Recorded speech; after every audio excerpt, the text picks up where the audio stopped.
She moves like a map with no borders, a whisper caught in the wind.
Okay, so next destination.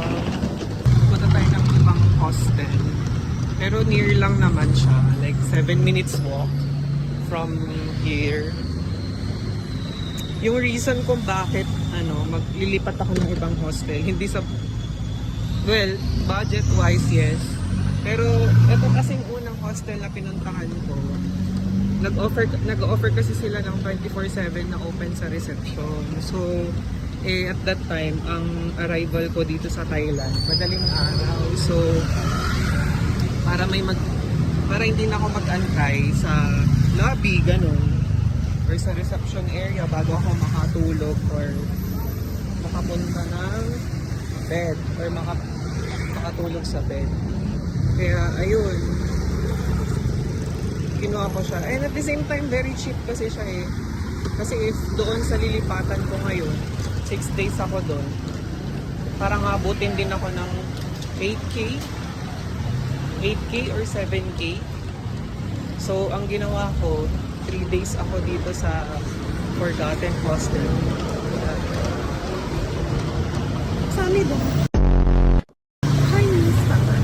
Ay, Korean. So, alam ko to, nag-book ako ng 3 days dyan sa Forgotten Hostel. Kasi mura lang siya. So, mga 1.6 lang. And then, doon sa naman, sa 3 days ko sa kabila, sa Tiang Capsule. So, that's, I think, 1.8? Basta, ang per night kasi dyan sa sa Forgotten Hostel, parang 500 ata or 400.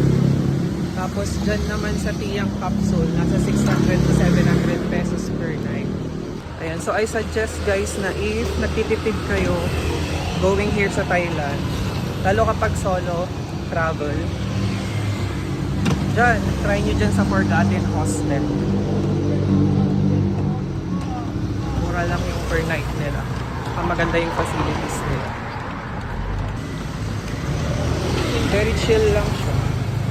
May mga na-meet din ako. Iba talaga ang mindset ng negosyante. It's cheaper daw. Yun lang, one word, cheaper. Ayan, malapit na ako. Natatawid na, ay, kakain pa sana dapat ako eh. Kasi alas 2 pa ang check-in. Ay, doon na lang. Kasi ang alam ko, may naman, may mga kainan naman dyan. Itong Tian Capsule, ito yung una kong nakita. And then, nakita ko to kay Marvin Samako sa YouTube. And si Marvin Samako is a YouTuber, traveler. Puro DIY siya, mga solo travel. Siguro ang difference lang dyan sa Forgotten Hostel tsaka sa Tiang Capsule, yung locker. Kasi yung locker parang yung locker sa school, maliit lang siya. So ang kakasya lang yung mga devices mo, maliit na bag or sling bag, pero hindi kakasya yung maleta. Unlike sa Tiang Capsule, yung maleta kasi kasya. Yung locker, kasya yung maleta. Ito kasi yung una kong nakita kay Marvin Samako. Kasi dito siya nagstay. So nakita ko din yung itsura. So maganda siya so far. Pero maganda din talaga sa Forgotten, guys. I really recommend sa Forgotten Hostel na lang kayo.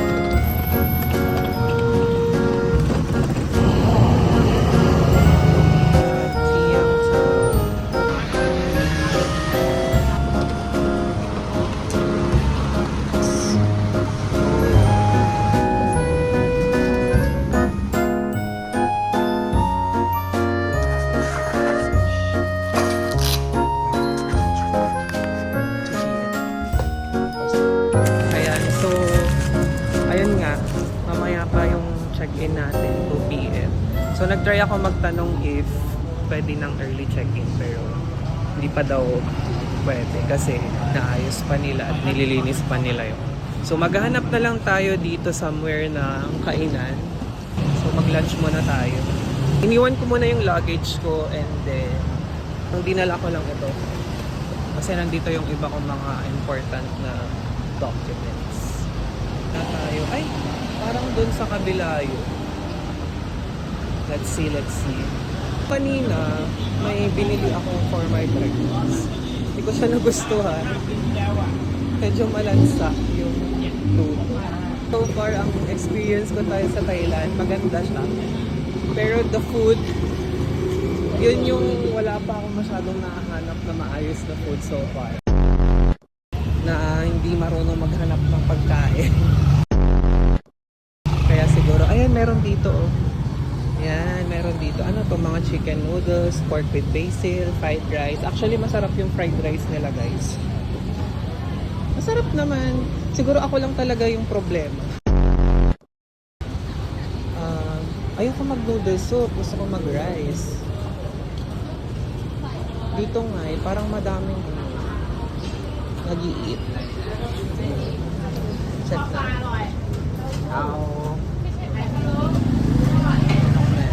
Ay, may itlog sila.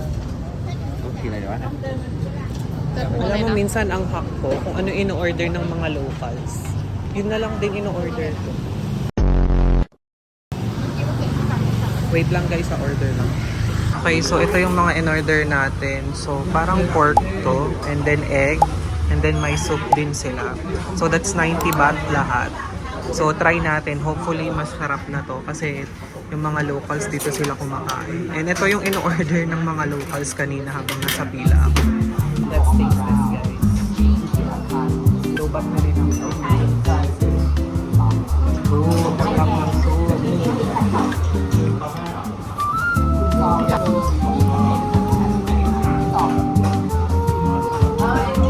Ayan, so tapos na ako kumain. Masarap siya, sobrang nabusog ako. Siguro I would say 8 out of 10 yung food. Affordable, naka 3 meals ako with rice, that's 90 baht lang. Diba? Sobrang mura. Later, after ko mag-check-in, pupunta ako ng park. Tapos God's Fair and then night market. So yun pa lang yung mga agenda ko. Tsaka yung 360 view, pakapuntahan ko rin. So balik muna ako dito.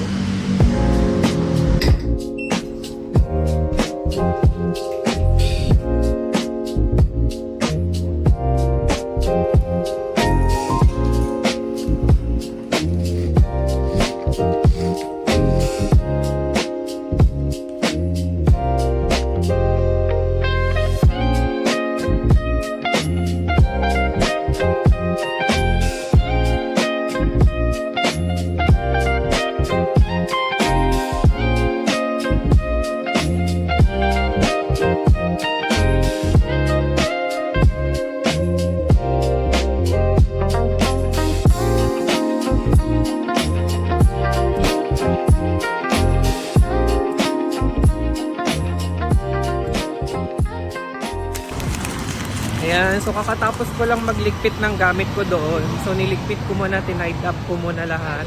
So far okay naman siya, pero may hinahanap ako na parang common area. Hindi ko siya mahanap.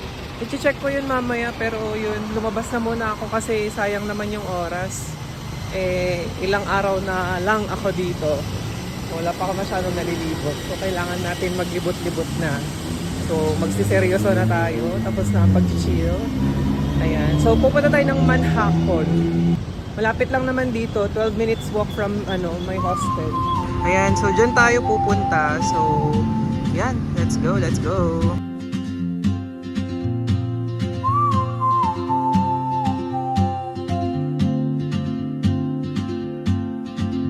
She moves like a map with no borders, a whisper caught in the wind. So, yan. Nakakuha na ako ng ticket. 17 baht lang siya. So, itatap lang naman ito. And then, platform 7. Sabi sa Google Map, sa platform 4. So, ito platform 4 to. So, akyat tayo.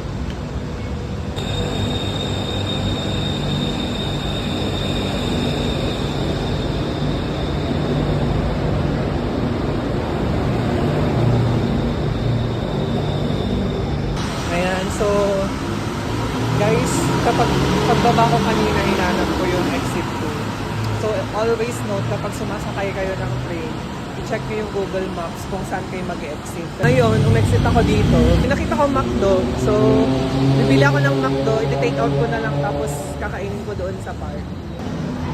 McDo, burger. Kung ano yung lasa ng McDo. Alam mo talaga magkaiba, pero malay mo iba definitely. So, parang may nagwe-welcome. Ayan, that's the McDo.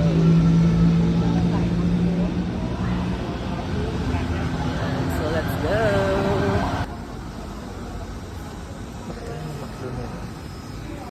Okay, we got the goods.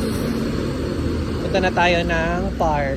So, doon natin kakainin. Sana pwede kumain doon, no? Hindi ko rin alam, pero bahala na dyan. Sana pwede kumain doon sa park, no? Hindi ko alam. Pero parang makita ko kasi yung mga video. Pero let's see. Ano ko lang, nabibig ko lang sana ako pupunta later na. Guys, mayroong donkey. Oh. Hala, puntaan natin. Ha! Let's go. Check natin dito sa donkey. Diba? Ito yung mga magandang trip eh. Yung alam mong may makikita ka bigla. Even may pupuntahan ka talaga. Pero pag may nakita kang okay, pupuntahan mo muna saglit. Kasi last time pumunta kami from Taiwan. Pumunta kami ng Taiwan.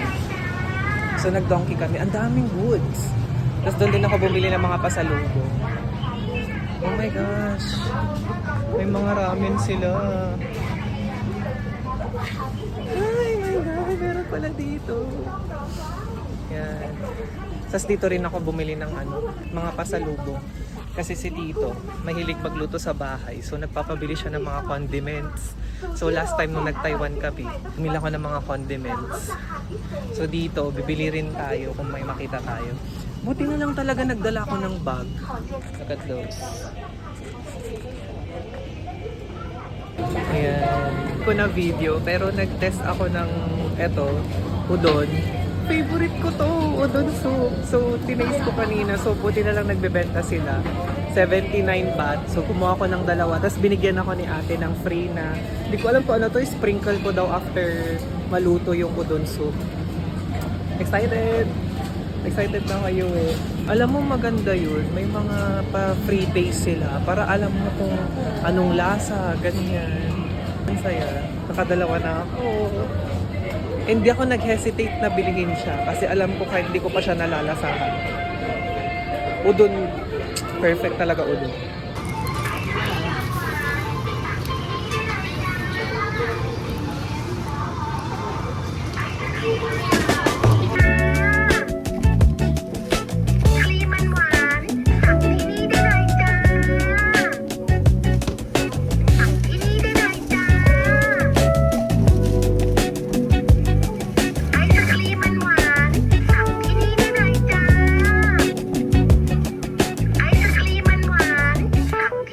Medyo conscious ako sa outfit ko.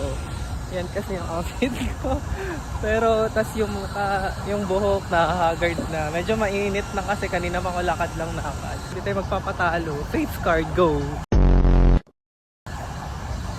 Face card na lang ang suot-suot natin for today's video. O, di ba, buti na lang nag-take out ako ng McDo kasi pwedeng kumain dito. Hindi ako mag-book dito tomorrow, no? There's a lot of putik.